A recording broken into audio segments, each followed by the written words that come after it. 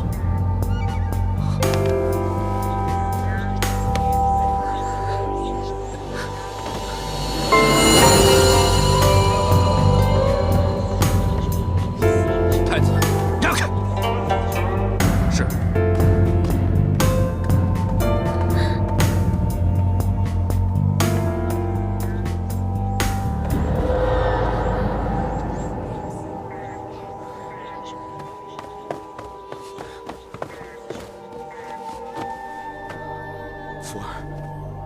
福儿，福儿，你还杵着干什么？去叫御医。是。福儿，你千万不能有事。福儿，仅仅有实力者，他不能折服佛所设，非人所护。公主，蓉儿她回来了。蓉儿，公主，蓉儿活着回来了。回来就好，回来就好，回来就好。你们赶紧去请御医过来，准备衣衫饭菜，待会儿给蓉儿沐浴用膳。是。蓉儿，赶快起来，我们要先谢谢菩萨。起来。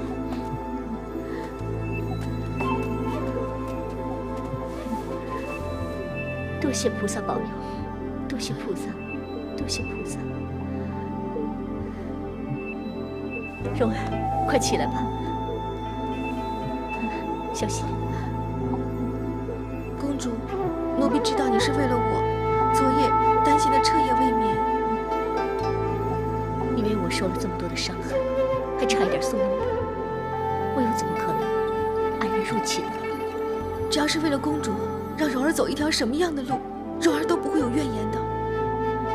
薛少当年是被冤死的，你是他唯一的亲人，我怎么可能不好好照顾你？我怎么可能让他失望？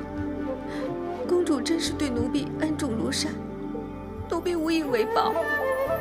只要你好好的活下去，就是对我最好的回报，你知道吗？这些年来，要不是有公主在蓉儿身边，蓉儿的生与死根本就没有什么区别。每当我看到那些宫女每天都不知道在盼望什么的时候，奴婢就觉得自己好幸福，因为蓉儿知道，在这深宫中，有人打从心里的疼我、爱我，所以蓉儿在受苦的时候没有喊出来，因为蓉儿心里面想着，公主在家里等我，所以半点痛苦都没有。最重要的是，蓉儿知道有人希望奴婢叫苦连天的来伤害公主，所以奴婢更不会喊出来，因为奴婢要为公主争一口气。好，不愧是本公主的人。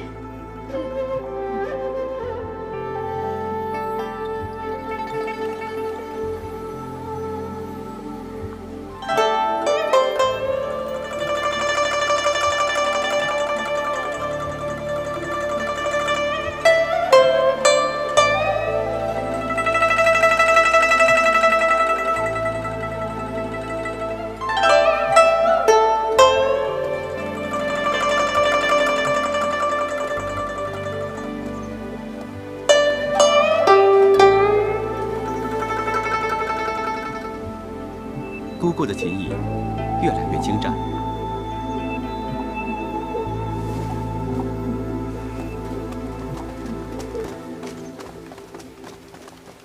早晚常伴金灯，除了敲经念佛，就是弹琴自娱，孰能生巧罢了。侄儿着实佩服姑姑，在宫里面风起云涌的时候，遁迹空门。可惜，想要远离俗世，亦是身不由己。这次请太子来，就是要亲自感谢太子救了蓉儿一命。姑姑言重了，应该是我要谢谢姑姑才是，能够让我拯救无辜。假如没有及时救人，充俊定会非常自责。皇后竟然草菅人命，滥杀无辜，着实可恨。太子息怒，皇后虽然过分，但已经是过去的事了。不要再挑起无谓的风波。或许是姑姑近日潜心念佛，所以凡事都宽大胸怀。但凡尘终究是凡尘，你不打老虎，老虎就不吃你吗？虎毒不食子，最毒妇人心。可惜皇后从来就没有视我为儿子。太子千万不要轻举妄动。这宫中遍布皇后眼线，万一给她找到借口，有可能就变成羊入虎口了。难不成只能这样纵虎为恶，任他在宫中横行霸道吗？力敌不如智取。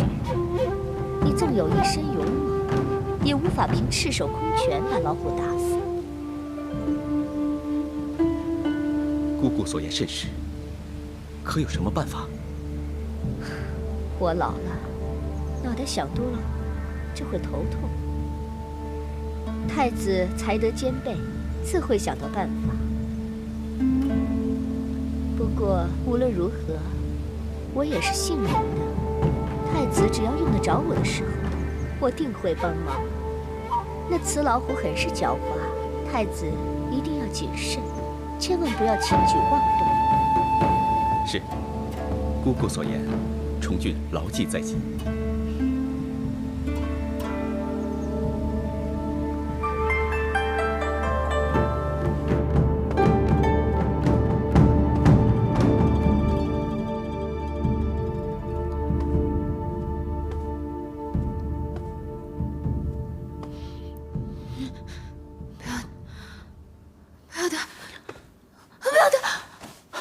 福儿，别怕，你别怕，没事，你醒了。太子，别怕，福儿。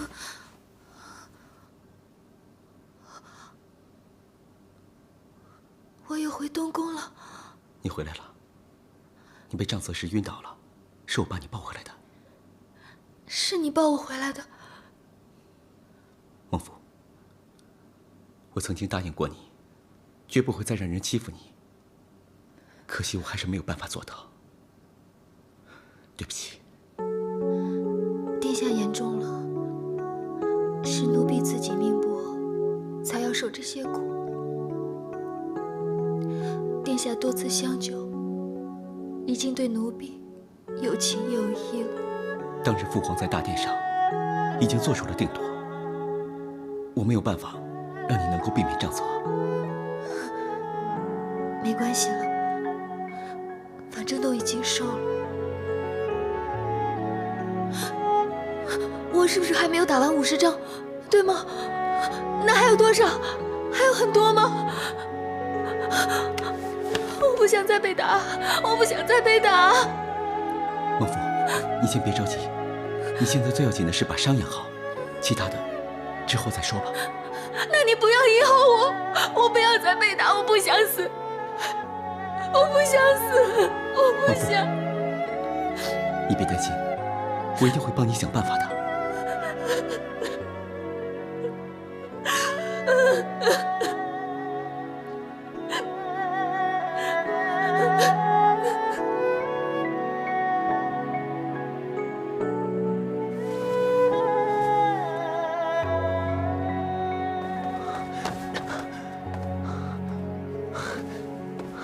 莫凡，小马，小福怎么样了？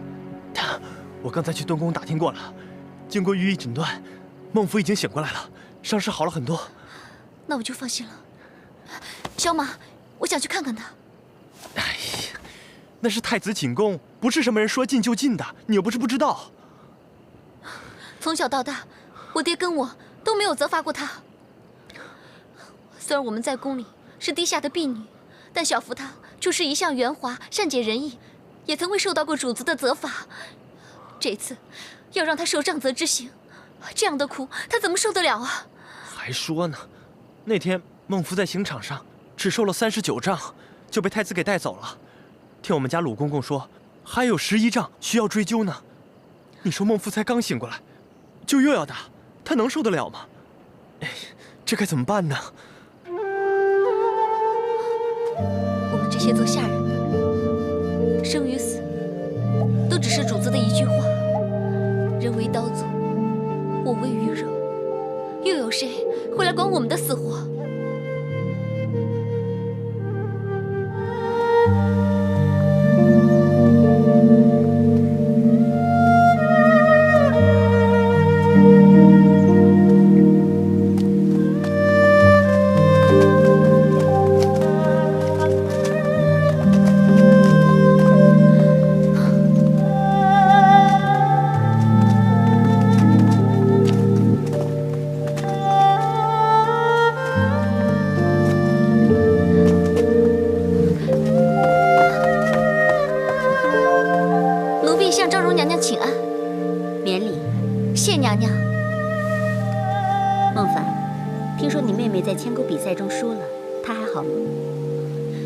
有劳娘娘操心，孟福正在康复之中。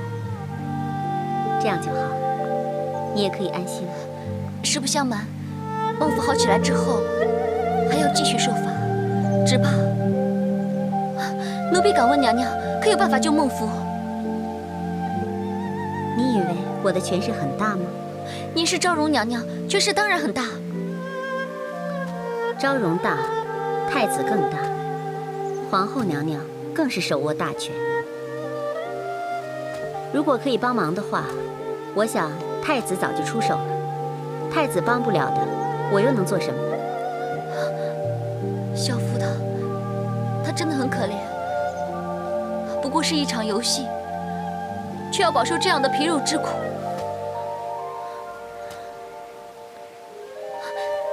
娘娘，您向来足智多谋，求求你救救孟福吧。如果今天他有性命之余，看在太上皇的份上，我或许会给你出个主意。可如今呢，他只不过是受些皮肉之苦，我是不会插手的。你要知道，在宫中受苦就是良方，主子气消了，就不会找你麻烦。可是，我真的不能看到妹妹受如此大的痛苦。你真的不可以看她这样吗？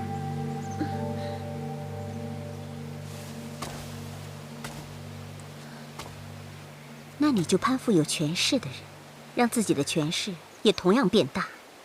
你攀附的权势越高，你的权势就越大。在宫中，你不要让别人受苦，也不要让自己受苦。那你就做个手握生杀大权的人吧。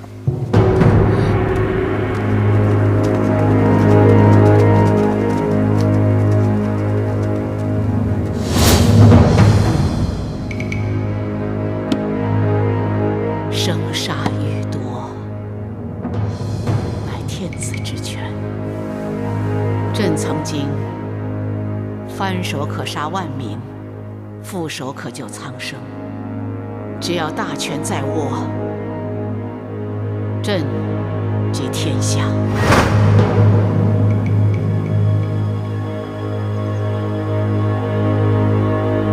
你给我，哎，你给我接着，哎呀，头一个，来，再来一个，好，来，我都是。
刚才我到东宫打听过了，他们说孟府的伤势好的差不多了，你就别担心了。刚好起来，又要受刑，就好像伤疤要被揭开一样，撕心的痛。真的是很痛啊！孟福他受不了这样的痛楚，如今要他一再受刑，真是……小马，你说在宫中，怎么样才可以有权势？只能是官位越高，权势越大呀。9品是正2品，权势也算大了吧？那当然。你问这干嘛？昭容娘娘说，要救孟府，就要攀附有权势的人。攀附权势也不易呀。昭容娘娘位列2品，有权有势，可是你别忘了，贵淑贤德4妃位列1品，权势就更大了。而皇后娘娘乃6宫之首啊，母仪天下，权势大的不用说。哦，还有皇上呢，皇上乃是天子，权倾天下。究竟我们要攀附到什么时候，才可以攀到真正的权势呢？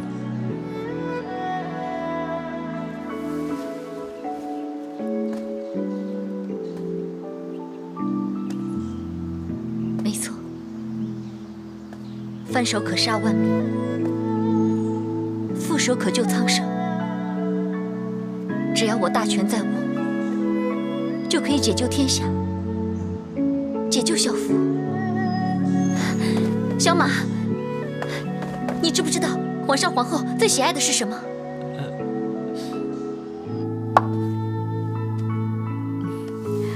来，过儿啊，这是天竺国使臣给母后送来的美颜膏。听说呀，只要每天早晚涂1次，就能使皮肤美艳娇嫩，永远像小姑娘那样。谢母后。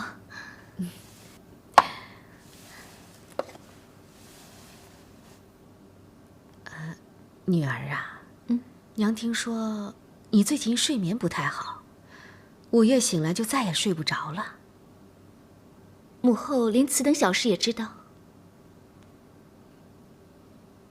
你是娘的女儿，娘当然知道。有什么心事啊，跟娘说说。谢母后关心，儿臣没有什么心事。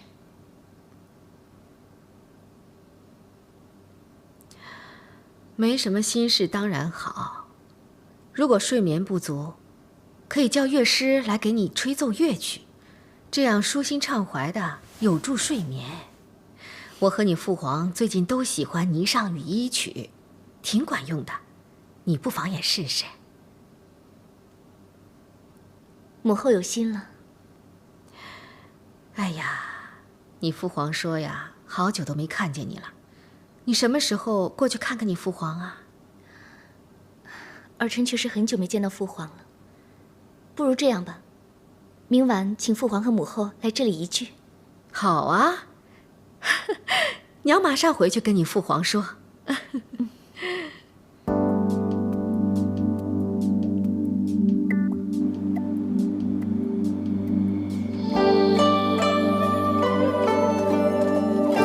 这块地契就在姑姑的老家沧州，等到姑姑告老还乡之后，就可以安享晚年了。你小小一个宫女，倒也富贵。看来当年在太上皇面前得了不少好处吧？那事情没有问题吧？没问题，报皇上皇后愁眉舒展，龙颜大悦。我也想在离宫之前啊，让上一局在皇上皇后面前留下好感。那就有劳姑姑了。敬母后，敬父皇。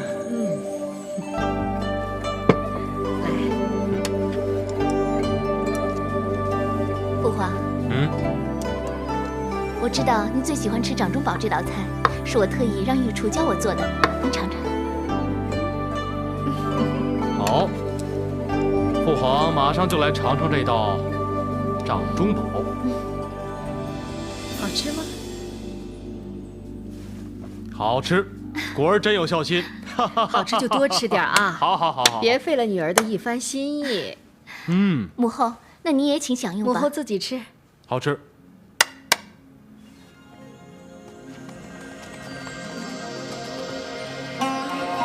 女儿啊，你今天还准备了舞蹈啊？是孟凡向何思月提议，找来天竺国首屈一指的武姬。好。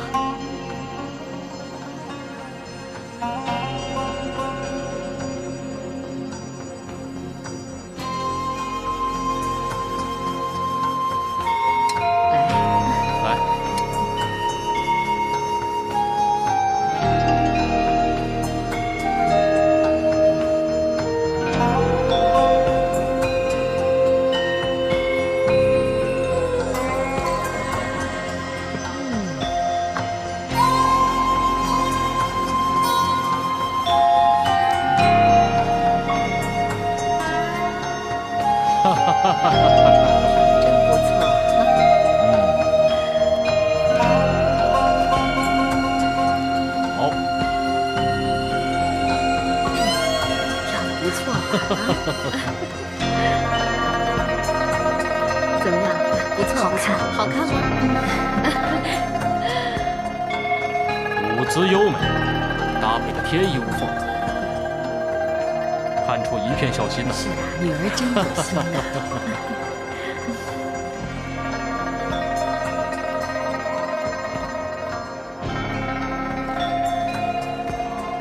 朵儿，你说这都是孟凡安排的？不错呀，啊！你看这个，多好看！真好。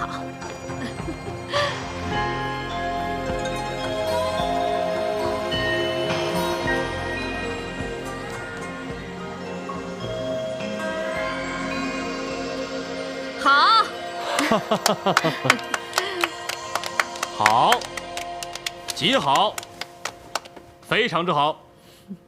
朕每人赏黄金10两。谢皇上。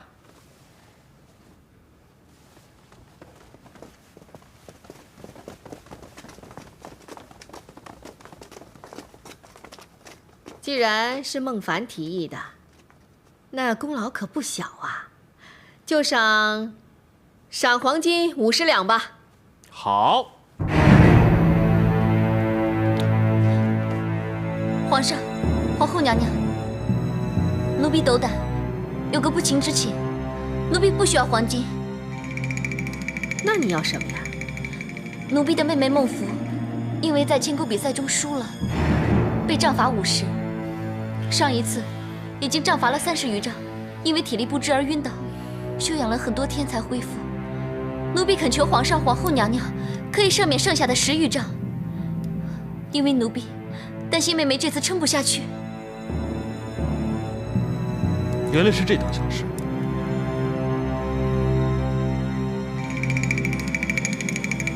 皇后，免就免吧。免吧，免吧。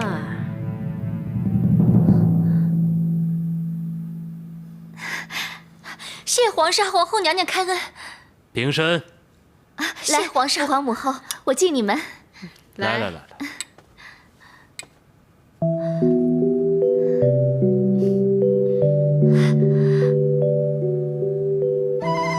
真的吗？你真的没有骗我？我干嘛要骗你啊？是真的。可是为什么皇后娘娘会放过我呢？孟福，小马，孟福，我给你带了金虫药。我不用手刑了。真的？这太好了。姐姐以后不会再让你受这种折磨了。在宫中，谁说了算数呢？就算太子说话算数，到最后，我还不是逃脱不了杖罚。放心吧，虽然眼下我没有什么能力，但是假以时日，我一定要让自己有权有势，我就有守护你的能力了。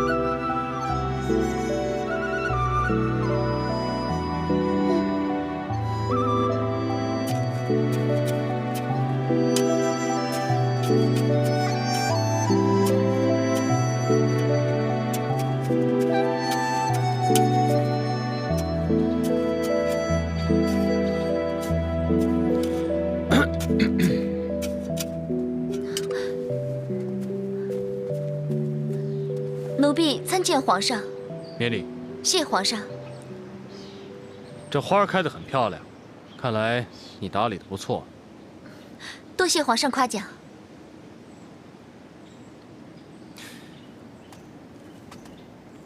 这铁树不是已经枯萎了吗？怎么又发出如此茂密的嫩芽？皇上，这都是孟凡的功劳。你竟然可以令他起死回生？都是托皇上的洪福。人们说，铁树的盛衰预示着栽树人的运气。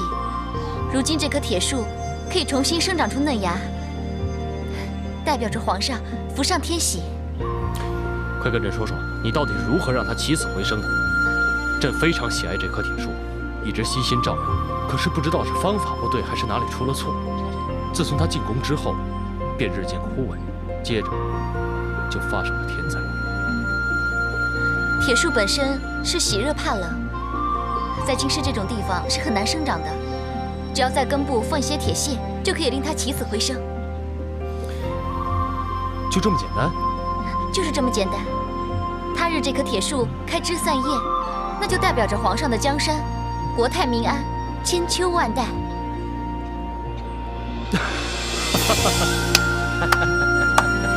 孟凡，好，你这次做得非常好。要什么赏赐？你说。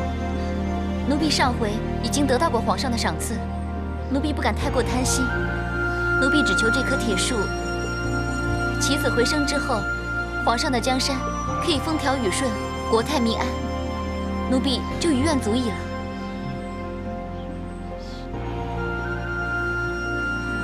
一个宫女都有如此为国为民之心，那就是国之大幸。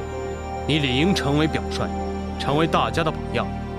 今日朕如果未能论功行赏，他日有识之士又岂会主动为国效力呢？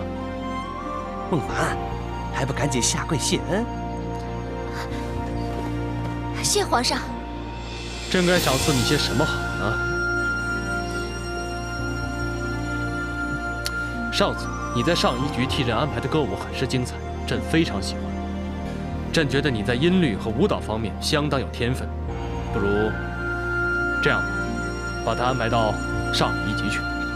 回皇上，上一局何思月正好要回乡颐养天年，不如就由他替补吧。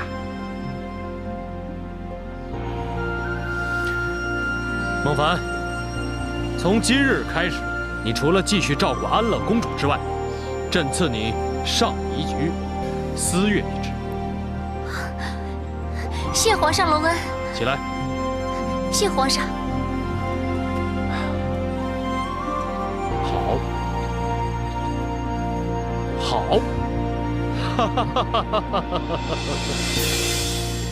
哎，我跟你们说啊，真的是那么回事儿，是吗？亲眼看见的。哦，参见上仪大人。免了。谢上仪大人。上仪大人，决定谁来补替何思月的位置了吗？你们问这么多干嘛？早点知道可以了结心事啊。又不是要你来补替，了结什么心事？哎呀，好了，我们就不要再多问了。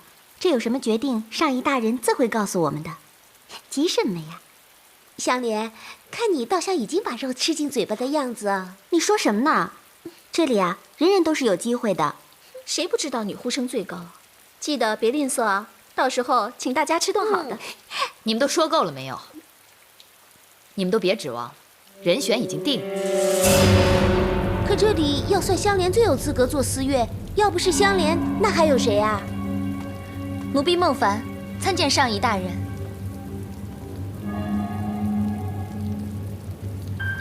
奴婢是奉周公公之命来拜见上仪大人的。周公公已经通知我了，你是来接替何思月的吧？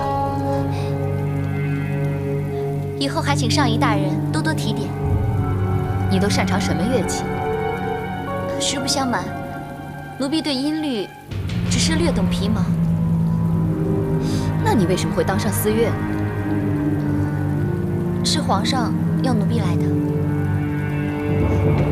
皇上，怪不得他上次收买何思月，在御前表演霓裳羽衣曲，原来就是为了奉承皇上。看来他早就觊觎思月这个位置了。看来这个女人很有手段。你们都说够了没有？既然如此，那你就先行认识一下她们。这是香莲，是这里最能干的宫女。这是水云，这个是秀蝶。孟凡初来乍到，虽然身居司乐，却什么也不懂。以后还请各位多多提点。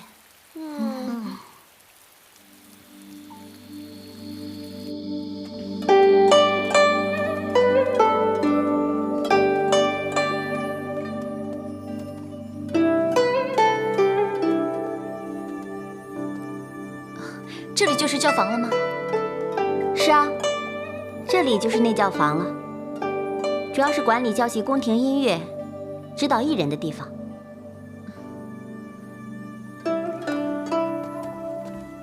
其实教房共有5处，除了这里之外呢，长安和洛阳都分别设置了左教房及右教房。这里主要教习歌舞及散乐，既是民间说的俗乐。至于雅乐，则是太常寺的事，这里是不管的。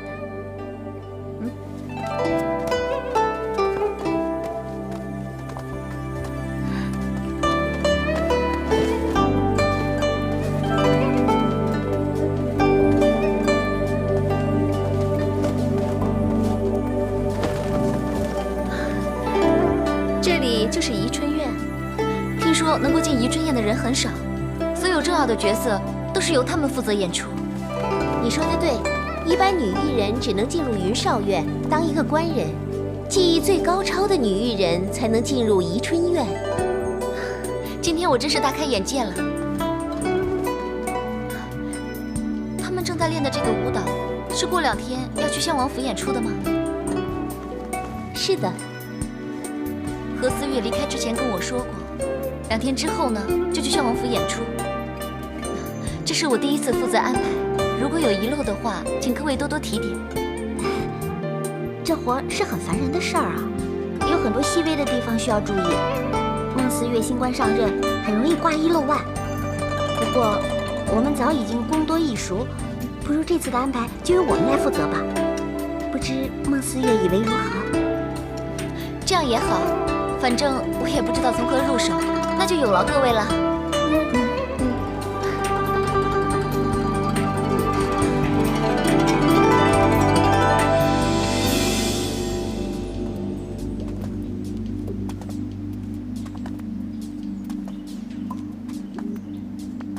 郡王爷，这是奴婢送给郡王爷的，希望郡王爷不要嫌弃奴婢的手艺不精。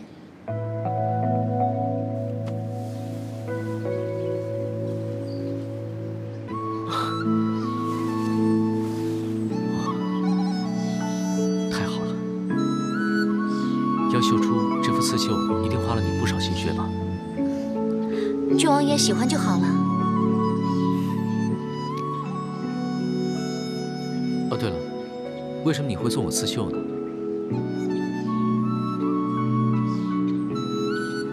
是想用这个来报答我送给你的那张地契吗？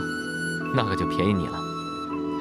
郡王爷不问缘由，就帮了孟凡这个大忙。孟凡铭记于心，一块刺绣，只是聊表谢意罢了。本王并非不问情由，而是觉得不必问。本王相信你做的一切自有你的道理。郡王爷，孟思月，那些舞姬乐师还没来，可是宴会就要开始了。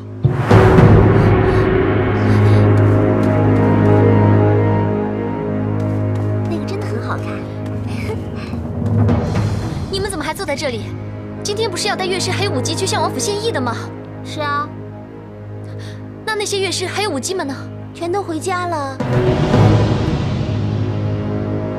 你们在搞什么？为什么让他们回家呢？每次教坊出动多少艺人，需要多少乐器，都会列出清单来，然后由孟思月你在清单上盖上官印做实。如果孟思月没有在清单上盖上官印，这万一在表演时候出了什么岔子，可是要负责的，我们可担当不起。你们为什么不早点跟我说呢？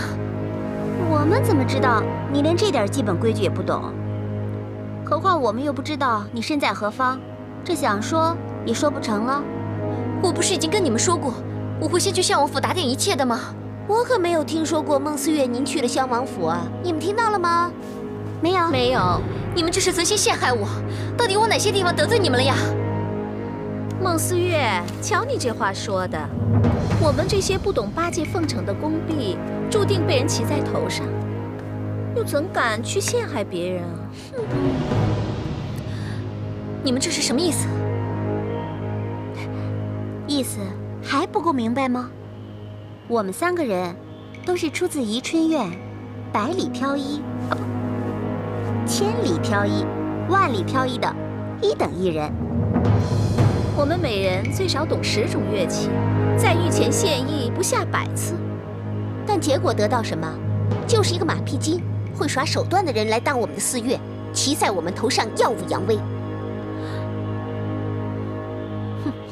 哎呀，我真是后悔，当初就不应该不眠不休的去学什么音律啊、舞蹈啊，应该学怎么样拍马屁，就是。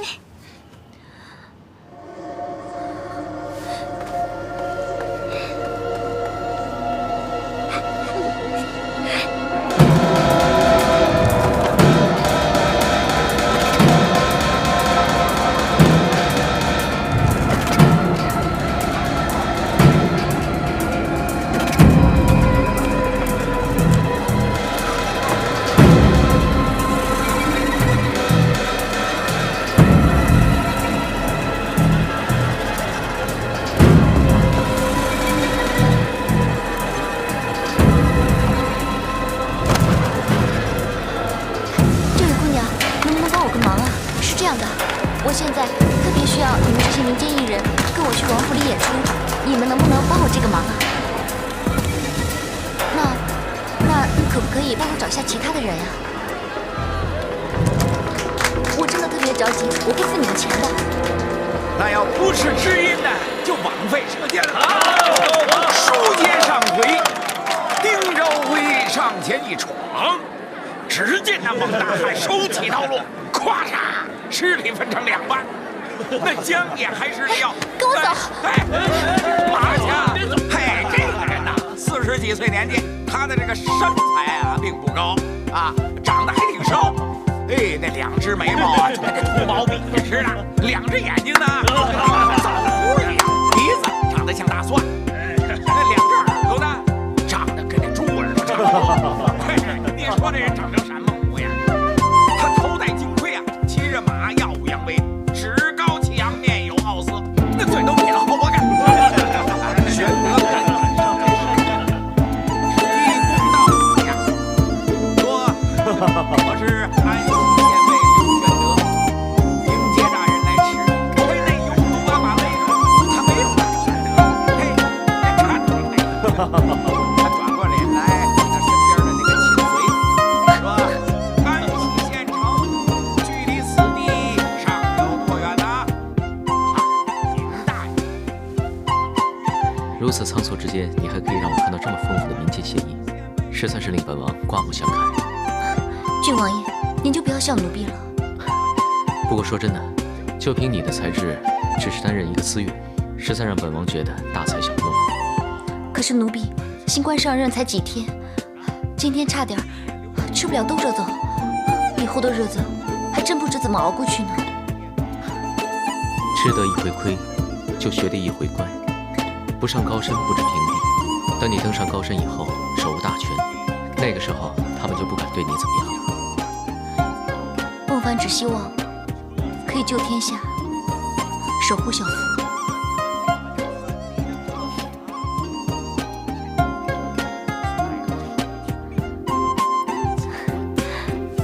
记得了，这才把这个活给压着。哥几个没办法，只好跟着后边跑啊，全场的一个兴那个气。真是太不像话了！是啊，哪有这样的？几位代诏师傅，你们这么快就把曲练完了？我们今天不练了，对，不练了，不练了，不练了。为什么？到底发生什么事了？为什么？你自己去问问那些丫头吧。你自己问问吧。我们走，自己去问。走。太不像话！你们别走啊！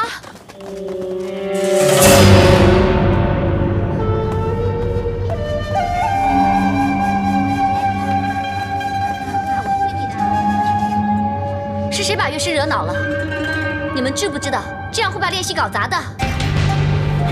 这新官上任只是几天，便等不及要向我们端一副臭架子来。哼，就是小人得志，真叫人受不了。我只是想弄清楚而已。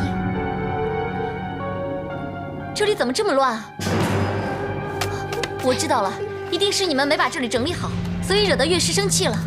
我们这一大早可有很多活要忙，哪里腾得出那闲工夫来呀？可是我刚才并没有看到你们在忙啊。参见上一大人。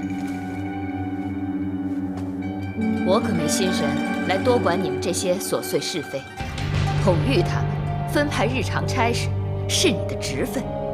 如今所见，你显然无法好好履行这个职分。你作为司乐，竟然领导无方，无以服众，这只能证明你不足以胜任。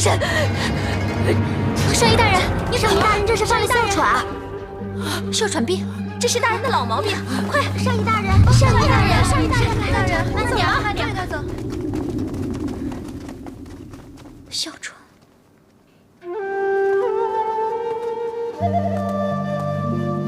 在这里，常见的都是落井下石、趋炎附势的人和事。只有小马你对我们姐妹俩，从来都是扶危救困，雪中送炭。哎，刚进宫时面对这样的人和事，你们会很无奈，但现在你已经不会那么容易认命了。要是连自己的命都保不住，又怎么样去守护小福呢？可要在这个风高浪急的宫中有立足之地，又谈何容易啊！想要守护小福，守护朋友，守护天下人，那必须要有权有势。可是我现在连上一局那几个宫女也不能收服，还被他们整得好惨。哎，小凡，你可以去求助一个人。什么人？上时局的云霞姑姑。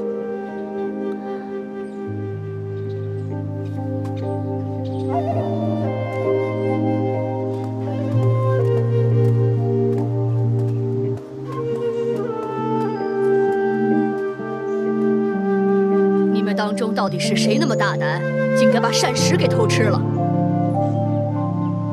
既然没人敢出来挺身认罪，云霞，你身为掌膳，应负重要责任。如今我只来问你，你给我一个交代。是云霞管教无方，云霞甘心领罚。你看看，你们的云霞姑姑对你们是多么爱护，你们就忍心看着她带你们受过吗？我给你们最后一次机会，如果还没有人出来认罪的话，我就把你们一起治罪。上师大人，都是我的错，你要罚就罚我吧。不是我，真的是我。丹华，你为什么要替我认罪？上师大人，是因为我一时嘴馋，所以我才偷吃了一颗四喜丸子。不是，是我，不是他，真的是我。算了算了，你们起来吧，你也起来。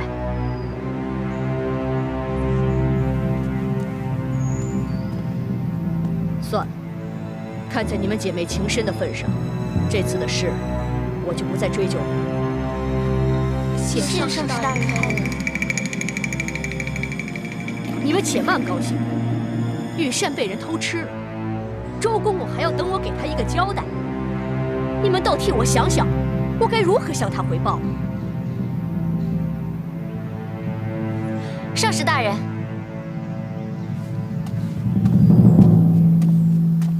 孟凡，你来了。上师大人不用担心了。你有好办法吗？上师大人大可以跟公公推说，那道菜是做来给公公试食，并不是真正的御膳。就说是宫女弄错了，那我们就不用太担心了。虽说并非上策，但仓促之间，也只好将就着蒙混过去了。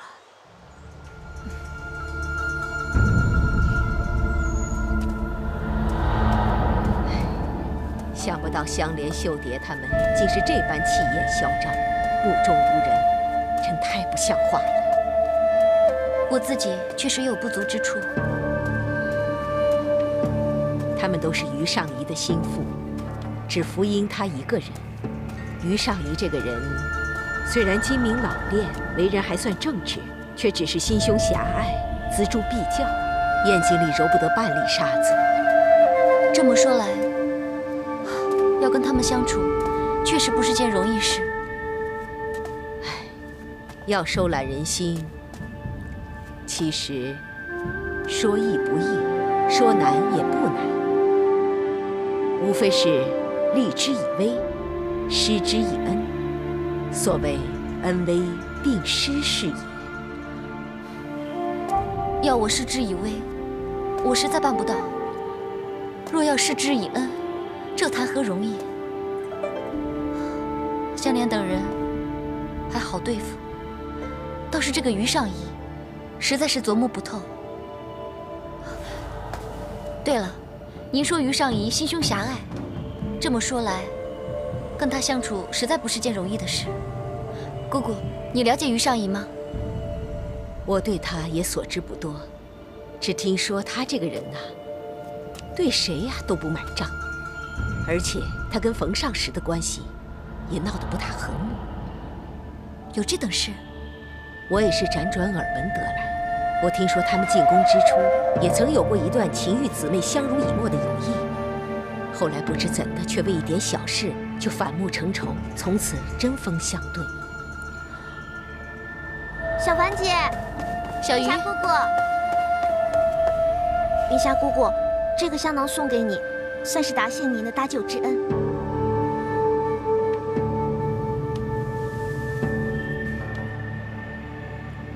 你以为这点小恩小惠就可以抹去你的罪状吗？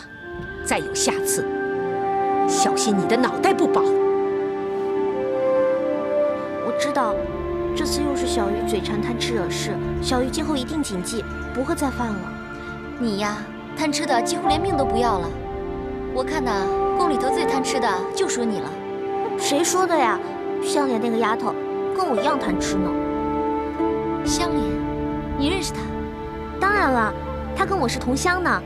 她呀，还一直羡慕我在上食局，说我可以进厨得食，不像她在上仪局，还常常向我抱怨他们的食供啊，比我们要粗陋得多呢。宫里各宫局的食供，不是一向有内侍省分配的吗？这一切说穿了还不简单，无非是关系作祟罢了。于尚仪向来跟内侍省有些过节，内侍省自然私心自用，厚此薄彼了。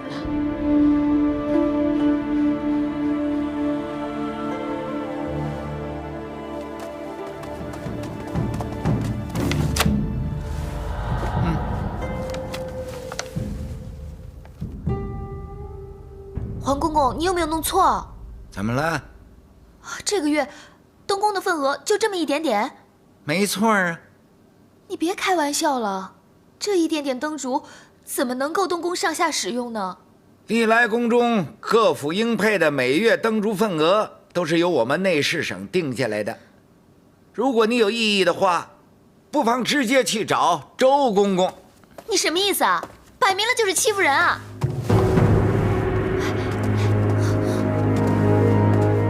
小福，干嘛跟皇公公动气啊？姐姐，你来的正好。这大胆的奴才，他竟私自克扣东宫的灯烛，干嘛为这点小事跟他一般见识呢？这狗奴才，他分明就是看到太子不得皇后娘娘欢心，所以才如此大胆，对我这个下人根本没有半分好脸色。这便叫做落毛的凤凰不如鸡，凤子龙孙，金枝玉叶，一朝失势，尚且如此，何况是我们？孟凡，来，这是你们的。谢公公。小月姑娘，这是你的。谢公公。皇公公，你这不是厚此薄彼吗？算我倚老卖老啊！我劝你一句，你还是先学会识时务，安分做人吧。你。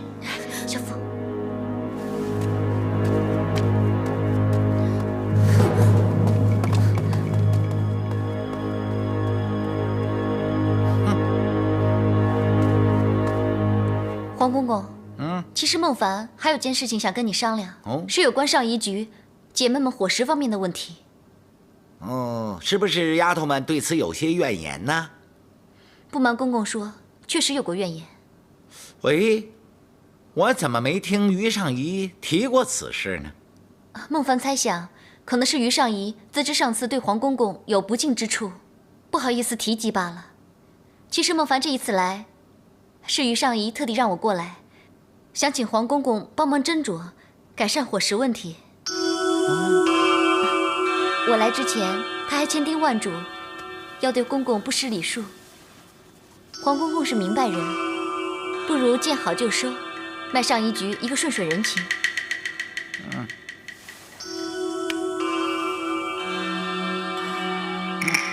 没问题，这事儿包在我身上。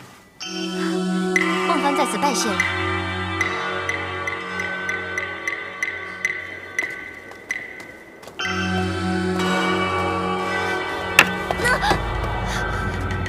岂有此理！我招谁惹谁了？连小狮子也欺负我。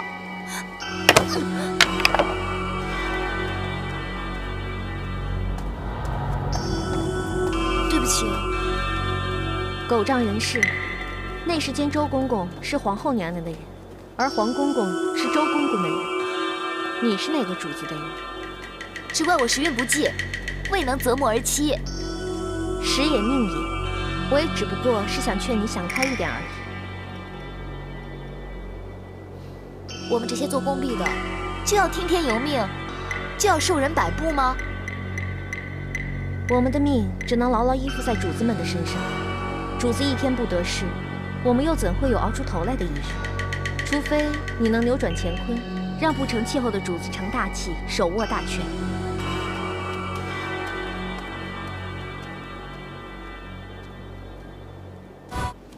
这忙活了大半天，终于又到了吃饭的时间。哎呀，我可要好好的进补一下。进补？你以为会有猪牛羊还是鸡鸭鹅？今天吃的还不是咸菜白面或者豆干萝卜？就是啊，别的局里姐妹们都有40鲜果鱼肉可吃，哪像我们啊？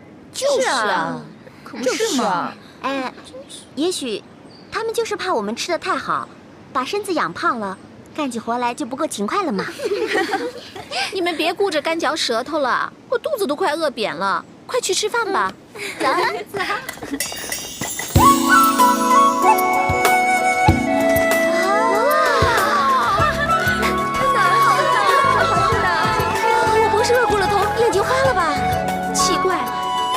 不是3节2寿，怎么菜肴这么丰富啊？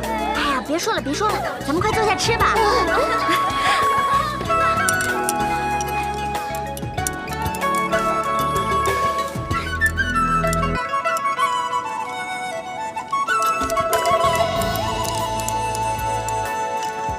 怎么样？今天的菜好不好吃啊？好吃。我明白了。原来是有人从中做了一番手脚啊！没错，我的确是跟黄公公托过人情。原来如此啊！看来是有人在向我们讨好卖乖，以为这些小恩小惠，我们就会感谢他。姐妹们，你们可不要上当受骗啊！这可叫我们有点领受不起了。哎呦，我忽然觉得肚子疼，先不吃了。哎呀，我也疼。是啊。哎，你们别走啊！这是我精心调配的菜，不吃会饿坏肚子的。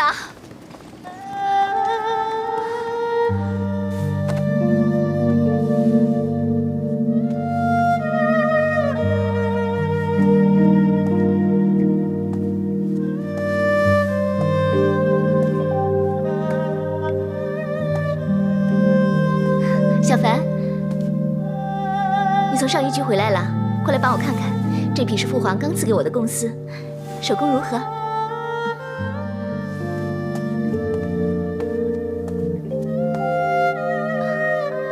挺好的。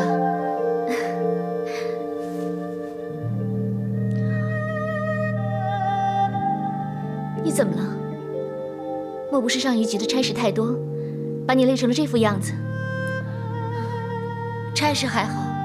就是嫌弃难受。难道是于上仪给你嫌弃瘦了？跟我说说，看我能帮你些什么。其实也没有什么大不了的事，只是他们始终把我当外人。这也是没法子的事。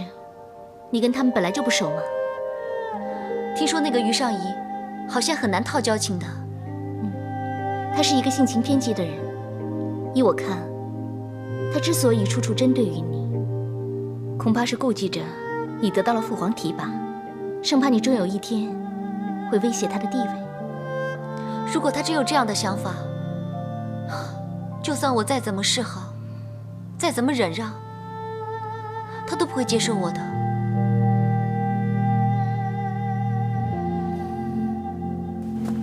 可不是嘛！哎，小福姐来了。哎，等一下再跟你们说啊，等一下。小福姐，你回来啦！哎呦，看你这个样子，一定累坏了吧？我烧了水，洗个澡吧。你这丫头，没事献什么殷勤啊？姐姐，你看你说的什么话呀？娟儿一向对您都是尊敬有加，情同姐妹的嘛。我真的好佩服你，你说这话也不知道害臊啊？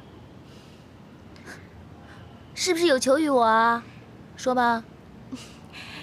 姐姐是这样子的，我知道小凡姐被调到上仪局当司乐，君儿呢只是想让小福姐在小凡姐面前替我美言几句，也把我调到上仪局去呀。当初我被派到贵妃娘娘那儿的时候，你不也是摆这种肉麻的嘴脸来面对我吗？之后我被派到太子府，你就变了一个人似的。怎么现在有求于我姐姐，才想起我来啊？怎么了，孟福？人情留一线，日后好相见。你又何苦把这话说到这份上？有这个必要吗？对你这个墙头草就有这个必要。想让我帮你说情是吧？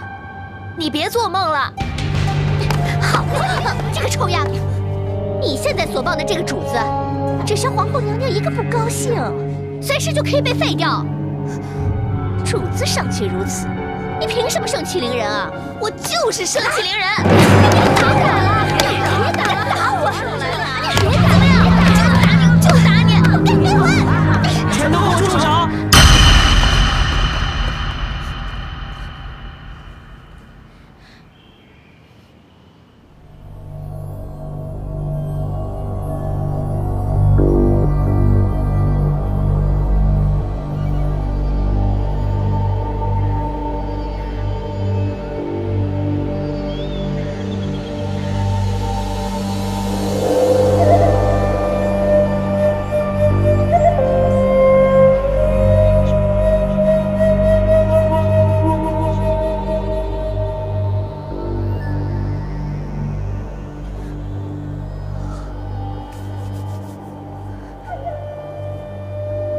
我们的命只能牢牢依附在主子们的身上。主子一天不得势，我们又怎么会有熬出头来的一天？除非你能扭转乾坤，让不成气候的主子成大器，手握大权。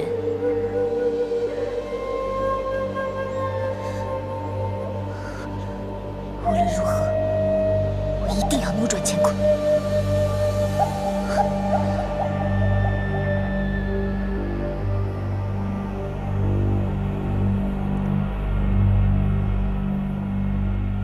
启奏皇上，户部进奏，前次开库赈灾，国库以左右支出。近来为筹措金城公主和亲吐蕃的一应开支，更是所费不菲。臣以为要解国库燃眉之困，唯有加征赋税。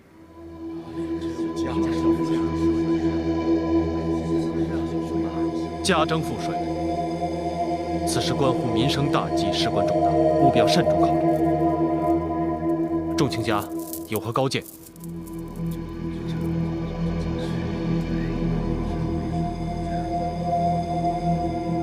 启奏父皇，儿臣认为父皇登基未久，此时宜广施恩泽，布于天下，轻徭薄赋，与民休息，以彰显父皇的圣王人治。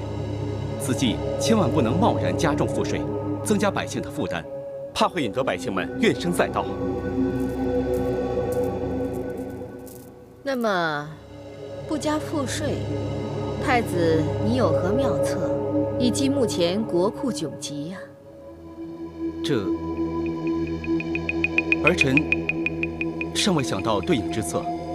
无论如何，千万不能加重赋税。儿臣相信，再给儿臣一些时间，绝对有可行之法。太子既然认为如此，那就把这个重任交给太子吧。皇儿啊，既要不加赋税，又要让国库得到收入，全看你的啦。母后请放心，儿臣定当不辱使命。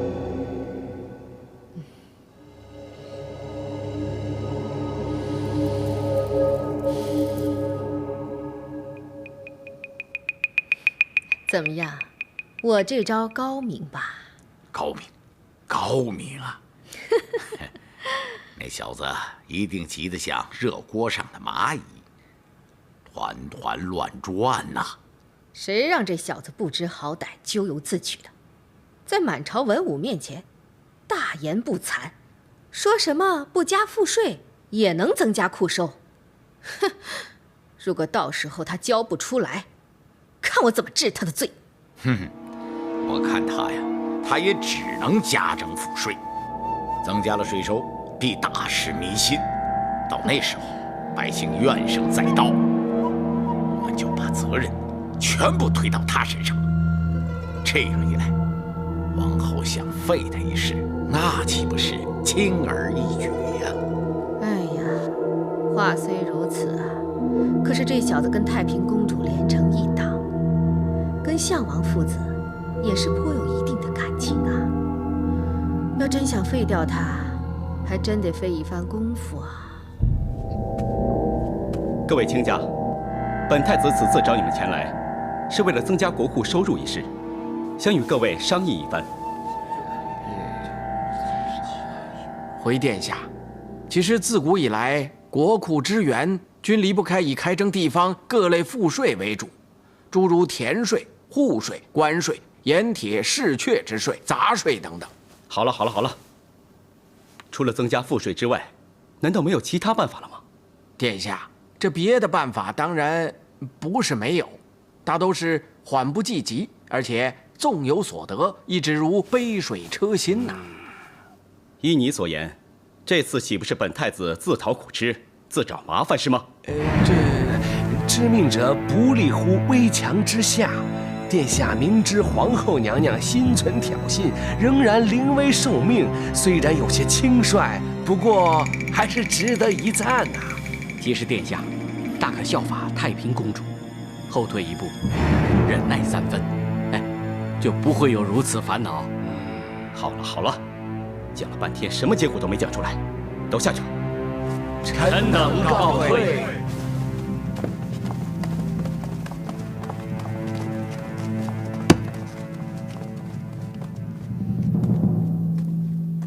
太子殿下唉声叹气的，也无济于事啊。不如心平气和的，这样子才能从长计议。国库空虚，此乃国家大事，那些大臣个个只知道明哲保身，竟然还说我是多管闲事。闲事？这是闲事吗？他们全都是太平公主身边的愚昧之臣，怎么可能真心真意的为太子殿下出主意呢？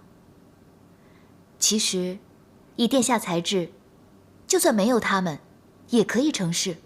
所以殿下千万不要放弃。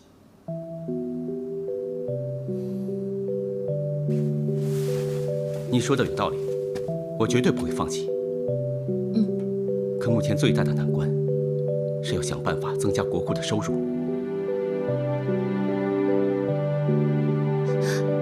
先父从前是个武功，他曾经为不少客死异乡的突厥商人入殓安葬，知道他们一向以牲畜换取大唐的布帛绢增等物，带回突厥图利呢。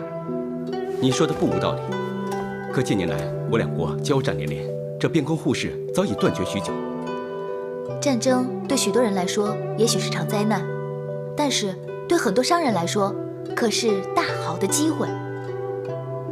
你的意思是，既然互市断绝，我国商人肯定会囤积不少的货物，果此刻低价大量购入的话，到时候护市重开，退兵停战，那么殿下不就可以大大的赚一笔，充实国库了吗？可是突厥和我大唐何时会休兵，这没人说得准啊。难道殿下忘了金城公主和亲之事？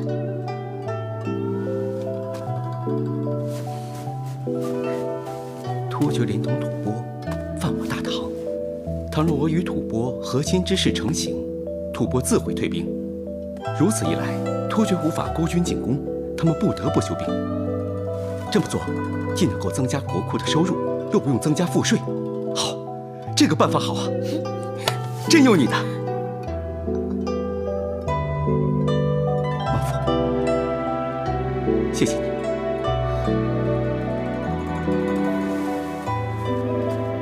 这件事如果真行，就不用增加赋税了。这对百姓是一件天大的好事。这个办法确实可行，确实可行。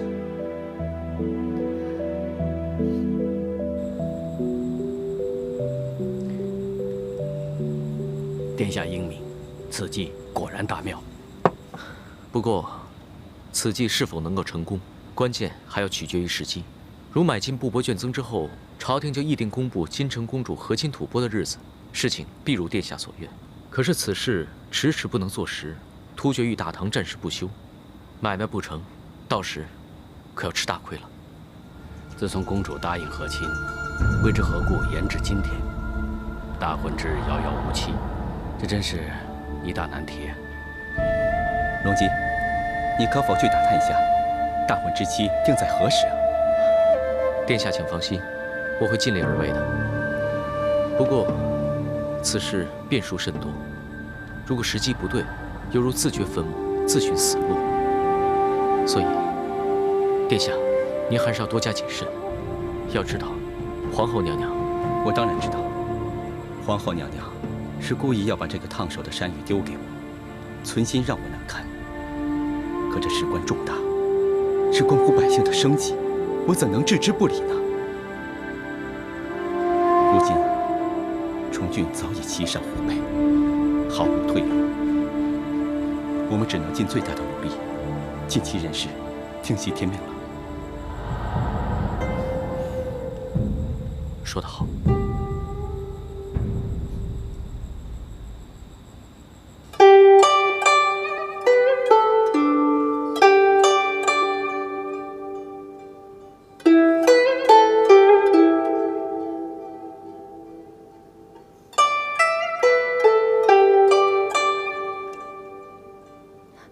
各位乐师辛苦了，不如先休息一下，用点茶吧。好，多谢。客气了，孟思月。自从你到任之后，教坊里不论司主管弦，都比往日打理的井井有条。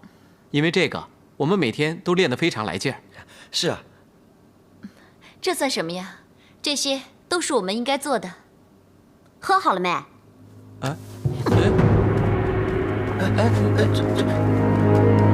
你们千万别见怪，都怪我不好，平时把那帮丫头宠坏了。孟思月，那我们先告辞了。告辞，告辞。诸位乐师慢走。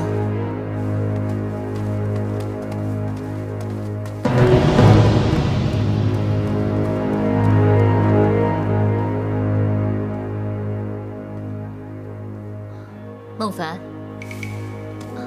上仪大人，这些日子以来，我冷眼旁观，已经观察了你很久。你知道吗？孟凡知道。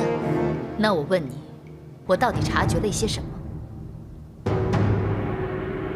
我察觉到的是，你跟这儿完全格格不入。既然如此，我认为你应该认真的考虑一下，自己到底适不适合留在这里。上仪大人还是认为孟凡不能胜任司乐这个职位吗？不错，可是孟凡却不这么认为。刚才那些……你这个不知羞的丫头，只不过是几句好听的话，你就沾沾自喜、自高自大起来了吗？你给我好好听清楚了，这里的宫女谁也不服你，这足以证明。上衣大人怎么了？是不是哮喘病又发作了？上衣大人怎么样？怎么样？好些了没？谢了。对了，孟凡知道一个可以治哮喘的药膳方子。那是一道灵芝粥的方子，那用灵芝、粳米、核桃粉加水煮开之后呢，再用文火熬稠，服用之后啊，可以治哮喘，还可以补肺肾。不如以后，孟凡就给您试试这道药膳方子。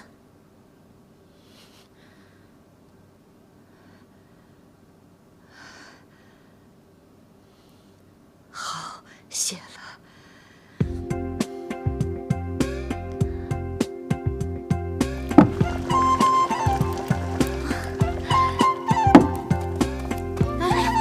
小番茄，煮好了没有啊？快点啊！快点啊！快了，差不多了。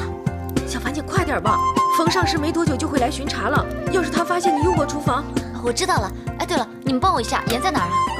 哎呀，在那儿呢。我去帮你看着啊。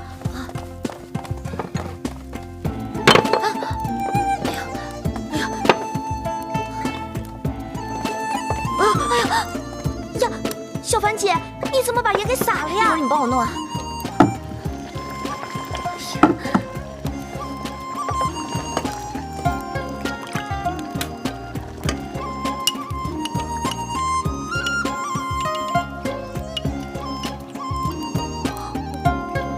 小番茄，你怎么放这么多盐啊？多放点盐才够入味嘛。这，哎，我回去了，你们清理一下。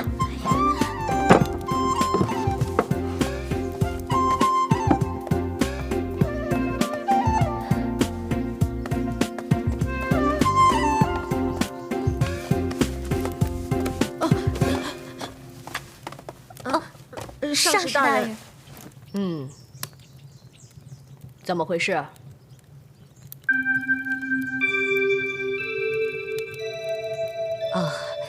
是刚才上一局的孟凡来借用过厨房。哦，你也有掺和的份儿。他借厨房干嘛？说是做一份灵芝粥，孝敬于上仪。灵芝粥，这丫头一定知道灵芝粥对哮喘病人有一定的功效，算她一片苦心。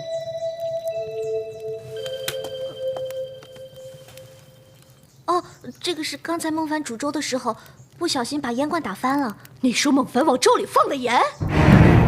是啊。放了多少？放了这么多。什么呀？哎呦！快收拾！怎么回事啊，小鱼？不知道啊。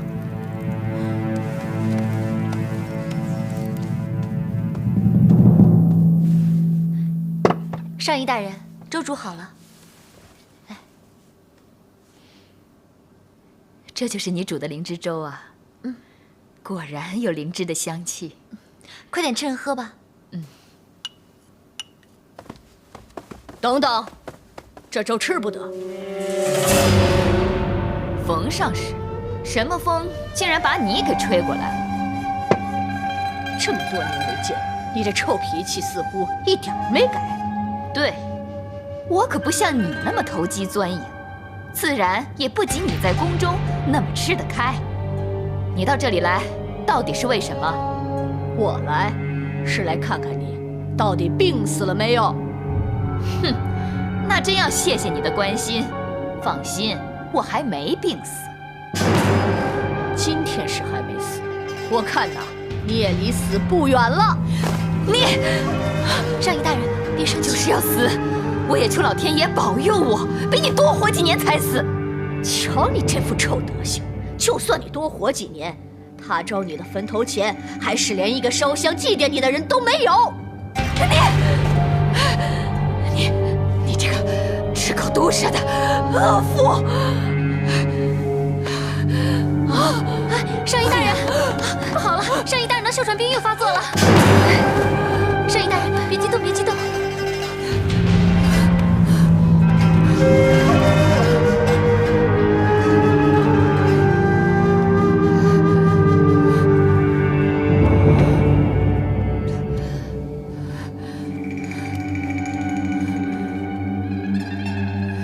怎么样，好些了没？好些了。明知道自己有这个臭毛病，也不改改那副臭脾气，真是活该。你不要以为这样，我就会领你的情，感激你。谁稀罕你的感激？刚刚才缓过一口气来，就说这么多话，你还是省点力气吧。闭上你那张臭嘴！你，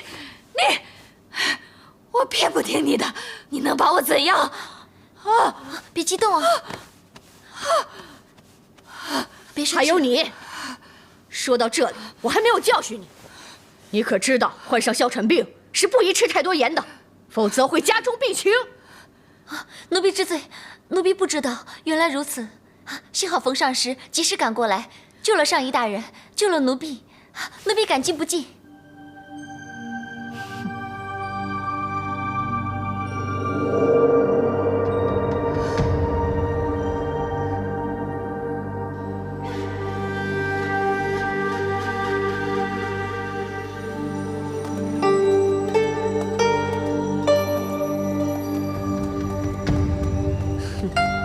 姑姑笑什么？想不到你使的这一招还真是厉害，居然轻描淡写的就让冯上石和于上仪冰释前嫌了。姑姑，你说什么呀？我怎么听不懂啊？不过你姑姑我也不是省油的灯，我老早就看出这里面有古怪。我知道你是费了不少功夫才找来这个药膳方子，又怎会连吃盐太多对哮喘不利也不知道？姑姑，你这才叫做厉害呢。没错，其实呢，这都是孟凡的安排，故意让冯上石发现于上仪有危险，所以能情不自禁地去救他。只是这一招未免也险了些吧？你又怎知道冯上石定然会赶过来阻止呢？那一次，我亲眼所见，他看到小鱼跟丹华二人之间互相维护，所以就存心放过二人。其实他们之间的关系闹得那么僵，主要是他们双方都没有找到一次机会，我只不过给他们创造了这个机会而已。